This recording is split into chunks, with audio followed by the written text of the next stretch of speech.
What's up, everybody? Welcome to Podcast Now Plus. I'm Alex, and in this video I want to talk about the newest news on Ghost of Tsushima from the developers, talking about how Red Dead Redemption is their #1 inspiration. So they've been giving, actually, a lot of people at Sucker Punch have been giving lots of interviews over the last several weeks. This one's very different, and honestly, it kind of goes directly in line with things that I've talked about with Ghost of Tsushima, dating back, many weeks, many months ago. So I kind of want to line it up and kind of explain, in my opinion, as well as what this article is saying too, what they mean by that Red Dead is their #1 inspiration. Again, what that could mean actually for the game. So even though obviously this was released back in 2010, they said, I would say the #1 inspiration for the title was Red Dead Redemption. Not Red Dead 2, but Red Dead Redemption, because they did such a fantastic job bringing the fantasy of being an outlaw cowboy to life. That last part, I think, is the most important part. Fox continues, landscapes, the way that people talk to you, the way that you move, all of it brought you into that identity. And for us, I used to say, like, hey,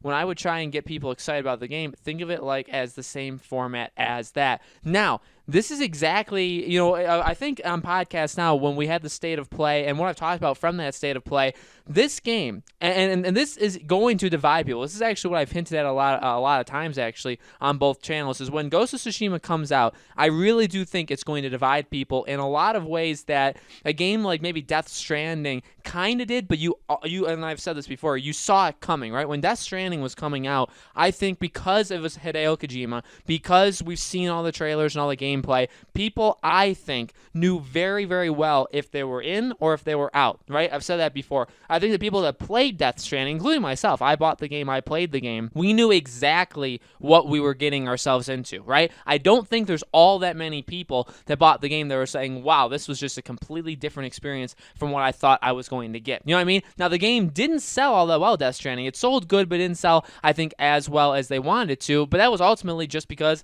the people that were going to buy it bought it, the people that weren't going to buy it didn't buy it, and also the people that didn't buy it were actually people that probably were still interested, still watched it online, still, were part of that kind of lead up to the game. But you know what I mean? So that was Death Stranding. Ghost of Tsushima, and I've said, I think is like that a little bit, but I do think Ghost of Tsushima is going to actually have its haters when the game comes out. I'm very excited for it. I really am. I cannot wait to play this game. I know a lot of you guys here and on Podcast Now, I know you guys are really excited as well. Not everybody is, right? And I think people that even think they're going to be excited and think they're going to like this game may get the game and say, you know what? This isn't exactly, I obviously knew it wasn't going to be infamous, but this just isn't what I feel like. This basically is not what I signed up for, or at least not what I thought I was signing up for. And these comments, I think, solidify my mindset on it, because what I take from this is they are very much trying to put you in the role of a samurai. You are very much going to live that life. The game is centered around that, and again, I think that's just going to come off in a negative way to some. In my opinion, this is exactly fine. Actually, this is, they get to do whatever they want, right? Because they're the game developers. This isn't exactly what I expected, especially when we first saw this game or when they first announced this game. But you know what? Again, I've signed up. I'm ready to play this game, and I'm ready to play the kind of adventure that they are making. And so this game very much is that they've talked about the sword combat. The sword combat is going to be very difficult. When they talked about how long this game was going to be, remember I said, why would, what's going to actually stretch this game? Like, is there going to be padding in the length of how long this game is? And one of the things I said was, they focus on exploration, and I feel like exploring, and they've even said it, exploring the land is going to be a huge part of this game. And that just is not, by the way, it just will not come off to everybody in a positive way, saying something like that. When I hear this comment that, and again, so Red Dead, and by the way, I 1000% understand what he's talking about. Think about Red Dead. And I do agree, not Red Dead 2, although that is a masterpiece of a game on its own. Think of the first Red Dead.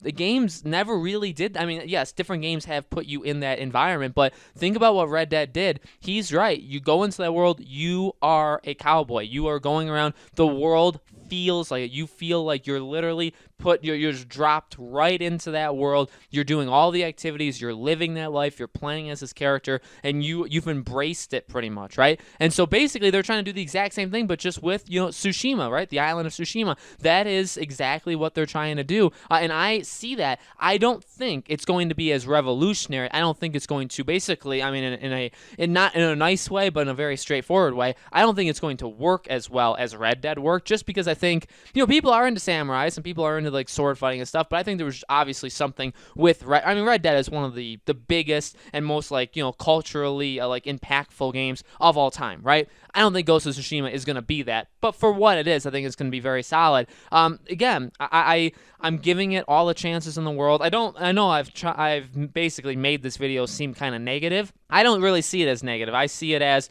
basically for those that maybe were hoping that you were going to get one thing, but you were kind of sensing it was going to be something else. I think this comment kind of, again, like hits you and says, no, what you're seeing and maybe you don't like it. No, that is what we're going for. And again, like some people are going to find that negative. Some people are going to find that positive. For me, I'm ready, again, to jump into that world. I want to experience this game, how they've done it. I do expect quite a different kind of game. Like this is no Horizon Zero Dawn. This is no Infamous. This is going to be very, very different. And again, I can't even guarantee for myself that it's going to work on me, right? But I do think I pride myself in making, in giving games basically as many chances as possible, and to try to be fair to all these different games. I'm giving Ghost of Tsushima every single chance. I always have, and I think when this game comes out, I will continue to. So I look at this comment and by this Fox as a very, very good thing, very direct in terms of what I think they're trying to sell with Ghost of Tsushima, but I think this is very, very good. So guys, let me know in the comments below, what do you think? Do you expect this game to maybe be one way and maybe, it's going to end up being another?